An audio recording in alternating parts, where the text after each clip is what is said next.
Welcome to Introduction to Business Online, offered by Harper College. My name is Dr. George Mochocki.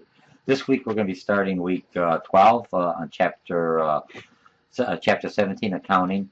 This is going to be extension from last week when we did our personal finances. And one of the questions I was asking you, would you utilize your personal assets to finance your business or new venture? And that depends on the individual, which way you're going to go.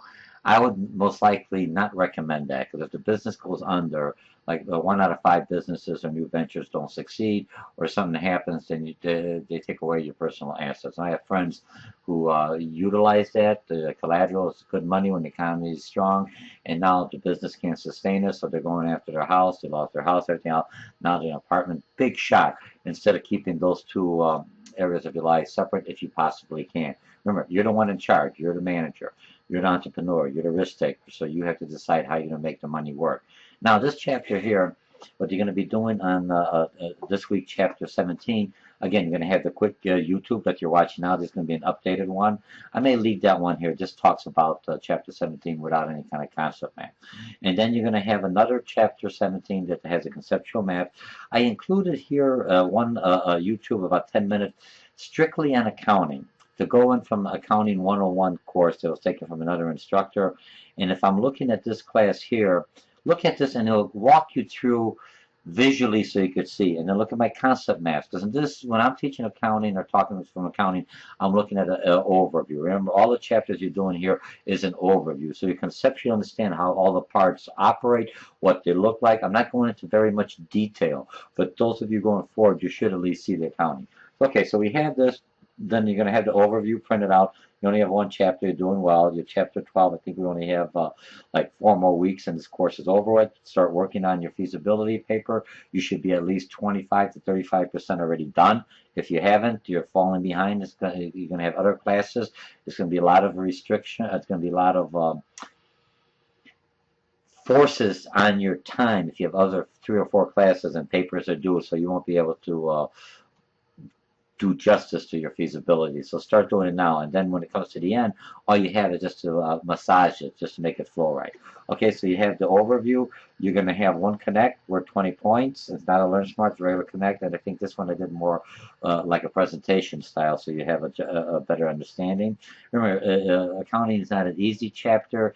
I think it's not that bad. It just has a lot of rules and procedures, and you have to do it exactly the way the GAAP, the GAAP, the General Approved Accounting Procedures you need. Okay, you have chapter 17, which this one here is your quiz. It's 20. I got to rename it, but it's chapter 17 is a quiz worth 20 points, and then you have your form. Let's get into your form. For this week's form, mini form, you only have one form. New accounting rules 25. For this week, the forms were 25 points. I upped it to help you out. I want you to start looking at the expense side of your proposed business venture or new product line. This will help when you're doing section 5 in the operation of your feasibility paper, research and recommendation. Okay, the second part.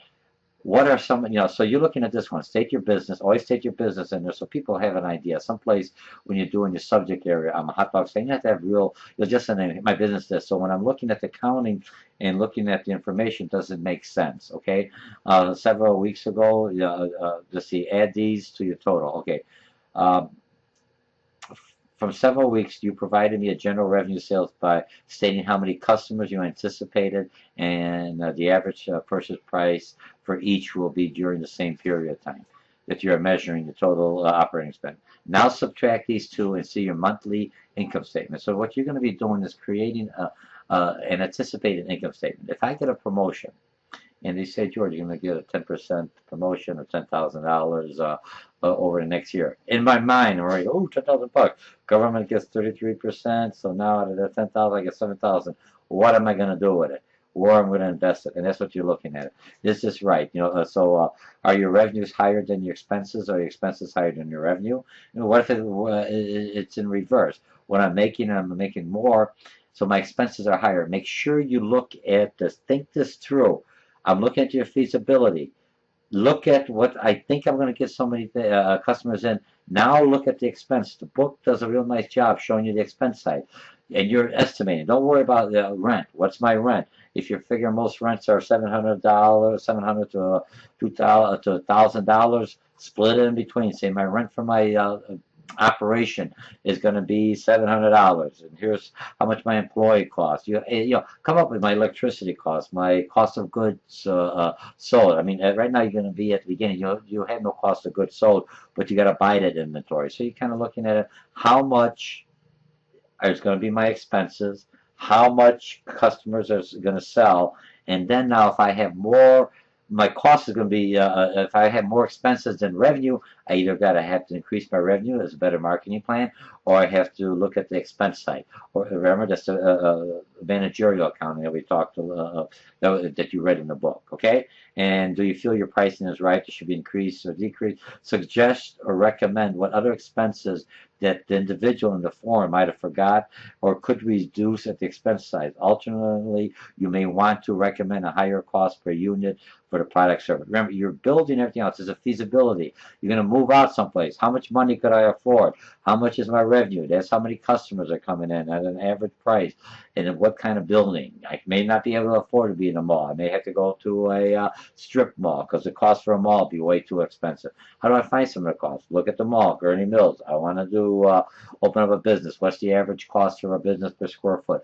They will provide you some information if they think you're a business and you're looking in there. They have a general information, and then they'll get you once you get in there and you become a. If they think you're really serious, then they'll give you more of a detailed breakdown. All right, so that takes care of that for this week. Let's see, weekly module. You should be always working on this. Remember, you already have a file done for your feasibility study. You're building this up. This is another part of it. Don't give me some sketchy little things. You can do a sketchy. You get some points for the what do you call it, for the forms. But you want to use this time to actually look what I need for my feasibility. Put that information right now, so when it comes to the end in the 4 weeks and you have to write the full paper, you have a majority of the paper written by these different sections that you're going to put into the accounting, or section 5 underneath the feasibility. Could I make a profit, and how many customers, and what do I anticipate my expenses are? If I anticipate my expenses, then it will reflect on my cost. When I look at my costs and I look at my demographics, my secondary data that you did in research, and now that should tie in saying, okay, your customer should be willing to pay this much, but could that, looking at the U.S. Census or the demographic of the area, could they afford that price? And I always use like the Alexas, because it's a high end, so I had to be in an area that people have a lot of disposable income, and they're already, or two incomes that are making over 120 or 150,000 a year. All right, so that takes care of week 12. It'll be open. You're doing well on your quizzes. You're doing well on your forums. You already had the process in here. Keep on interacting. I come back and forth. Now at the end, you're going to see me less and less interaction. I'm still reading. If there's something out of line, I'm going to pop in there every now and then so you could see, hey, he is reading the forums, just like your boss is involved in the process. You're all empowered. You're in a network, and you're working together. Okay, so 4 more weeks, you'll be done. You're doing very well in this class. Most of you are, I got B's, A's. I got a couple of C's, a couple of D's, and the F's just stop showing up, so that's the grade will end up. But overall, you're doing very well. I'm proud of you. Just keep on pouring. The next chapters coming in is going to be your accounting, it's going to be your finance, it's going to be your banking, and then your paper within 3 weeks. So I'd rather have most of it done. Remember, in business, you try to do as much as you can. So when the due date is there, you're not starting off from scratch. When the due date's there, I got all the pieces, just like you're doing your PERT, building a house. I know I need the foundation in, but I already could have the roofing order. I've got the roof up. I could do a lot of work outside before to do the plumbing, the electrical, and the drywall, but all this other stuff. Or I have, but I already have all that work lined up, and it's just waiting for my cue to release it for them to come in and do the work. And that's what you're doing now. You have all these little pieces from different jobs, for different parts of your feasibility study, and then you're just going to press the button, and then when you're within a couple of weeks, it's going to make it look at it. You have all the, it may not be in the right format right now. It may be just pieces, just ideas in every subject area, like I've talked to you before. But it's nice to have all the pieces, and now you're building. It's like you're building a house. I've got all the wood, everything else. It's all maybe disorganized, but it's everywhere else. But I have everything else when I'm building. I just go to the other areas, okay?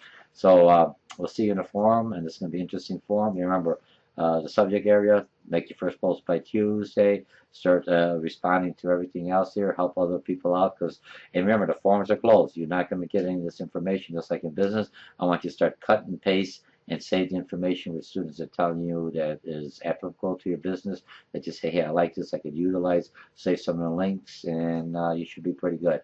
And I'll see you in the forum. Again, my name is Dr. George Mochocki. This is Management 111 online, offered by Harper College. And this is in conjunction with Blackboard Course Management System and McGraw-Hill Connect and the McGraw-Hill book that we're utilizing.